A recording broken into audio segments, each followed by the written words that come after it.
Сиз армияга бардыңыз беле? Барбай коймок белем армияга. Хайт, что? Армияга деген мен болгондо да морской службада болгом. Мурманскиде, түшүнүп атасың? Кызыктуу окуялар болду беле?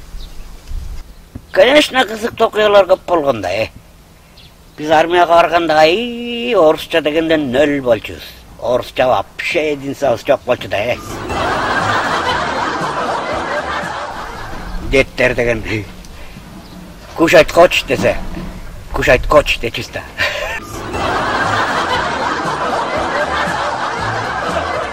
Анан жооп берип атасың да, орусча ошону укканыңды. Орусчалап атам деп тигини турап сүйлөпчү. Кызыгычы, эң кызыгы.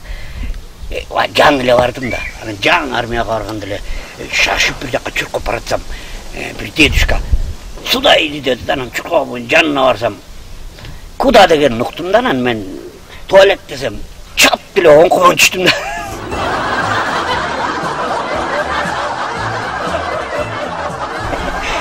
Көрсө родом откуда деп атыптыр да.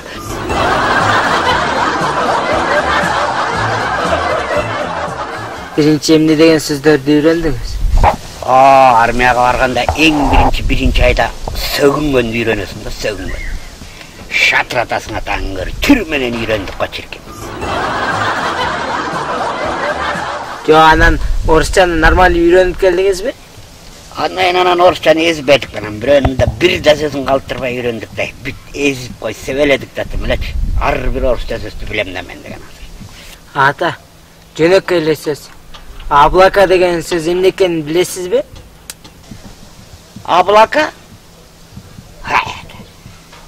Аблака деген бир болсо алманын согу болот да. Болбосо аблака деген орусча сөз жок.